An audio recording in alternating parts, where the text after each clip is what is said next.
Romans 8, 1 through 17. With the arrival of Jesus, the Messiah, that fateful dilemma is resolved. Those who enter into Christ's being here for us no longer have to live under a continuous, low-lying black cloud. A new power is in operation. The Spirit of life in Christ, like a strong wind, has magnificently cleared the air, freeing you from a fated lifetime of brutal tyranny at the hands of sin and death. God went for the jugular when He sent His own Son. He didn't deal with the problem as something remote or unimportant. In His Son, Jesus, He personally took on the human condition, entering the disordered mess of struggling humanity in order to set it right once and for all. The law code, weakened as it always was by fractured human nature, could never have done that. The law always ended up being used as a band-aid on sin instead of a deep healing of it. And now, what the law code asked for but we couldn't deliver is accomplished as we, instead of redoubling our own efforts, simply embrace what the Spirit is doing in us. Those who think they can do it on their own end up obsessed with measuring their own moral muscle, but never get around to exercising it in real life.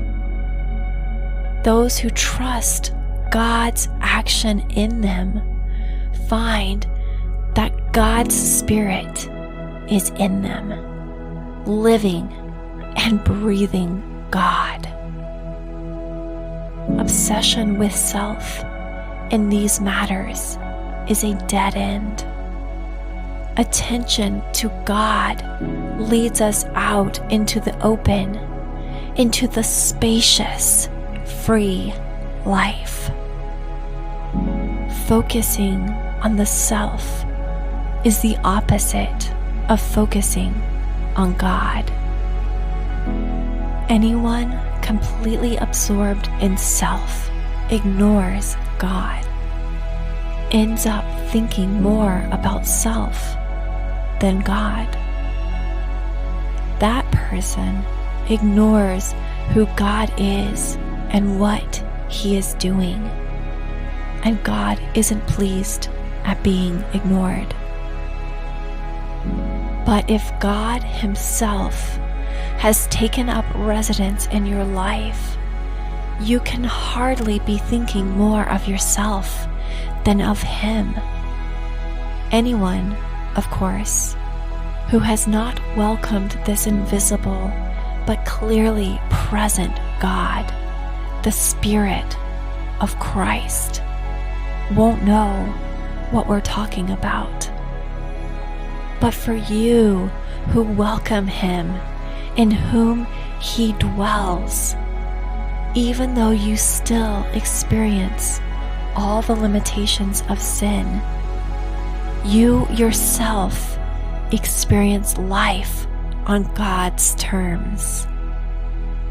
It stands to reason, doesn't it, that if the alive and present God who raised Jesus from the dead moves into your life, He'll do the same thing in you that He did in Jesus, bringing you alive to Himself. When God lives and breathes in you, and He does, as surely as He did in Jesus, you are delivered from that dead life. With His Spirit living in you, your body will be as alive as Christ's. So don't you see that we don't owe this old do-it-yourself life one red cent? There's nothing in it for us. Nothing at all. The best thing to do is give it a decent burial and get on with your new life. God's Spirit beckons. There are things to do and places to go. This resurrection life you received from God is not a timid, grave-tending life. It's adventurously expectant, greeting God with a childlike, "What's next, Papa?" God's Spirit touches our spirits and confirms who we really are. We know who He is, and we know who we are, Father and children. And we know we are going to get what's coming to us, an unbelievable inheritance. We go through exactly what Christ goes through. If we go through the hard times with Him, then we're certainly going to go through the good times with Him.